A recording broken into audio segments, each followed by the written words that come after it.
going to continue right away with the speech of the Armenian Prime Minister, Nikol Pashinyan. Welcome, Mr. Prime Minister.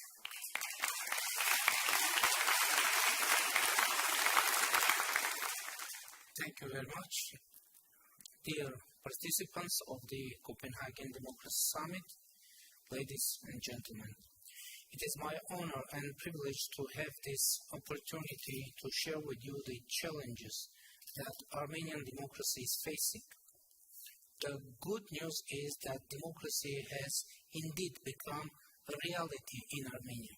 But what has changed for citizens of Armenia by real democracy?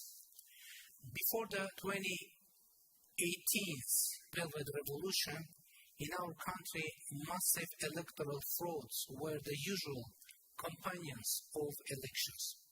There was no trust among the citizens that there is a real chance for them to elect and form the parliament and government. Now the situation is totally different. Citizens know that they are powerful enough to decide. The two general elections that were held in Armenia after the Velvet Revolution have been acknowledged as democratic, free and competitive both by the Armenian society and the international community. Armenia made huge progress in strengthening the democratic institutions, an achievement which is very well reflected in various reputable democracy indexes. Now we are the 43rd in the Reporters Without Borders Freedom of Speech Index, compared to 79th place in 2017. Categorized as having partially free internet in 2017 by Freedom House, now we enjoy the status of country with free internet. In the Transparency International Corruption Perception Index, Armenia is now in the 62nd place instead of 107th in 2017. In the Economist Intelligence Unit's Democracy Index, now we are 84th, compared to 111 in 2017. In order to assess this progress, it is essential to note that alongside democratic reforms, Armenia has been contending with external security challenges.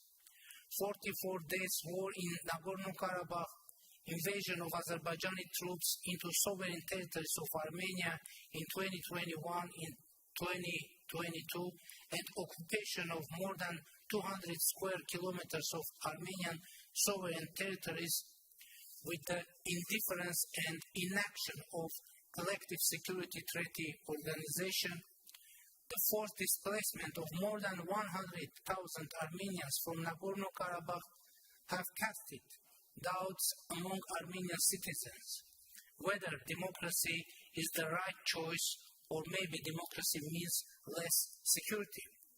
So democracy needs to prove its efficiency while dealing with security, economic and humanitarian challenges. And we hope to see global democracy standing by us in addressing all those challenges. We are pleased with the deployment of EU monitoring mission alongside the Armenian-Azerbaijani border, and we welcome EU's decision to expand its capacity. On the other hand, we hope for inclusion of Armenia into the European Peace Facility, and in this regard, we rely on the support of EU member countries. A new set of commitments aimed at strengthening Armenia's economic resilience, state institutions, and addressing humanitarian needs of refugees from Nagorno-Karabakh has been taken on by European Union and United States during the high-level meeting of President of European Commission Ursula von der Leyen, Secretary of State of USA Antony Blinken, and myself, which took place on April 5 in Brussels. The rapid and effective implementation of those commitments is of utmost importance. Ladies and gentlemen, despite all the challenges, we believe that the real and most aspiring companion for democracy is lasting and sustainable peace. And my government took the share of its responsibility for this.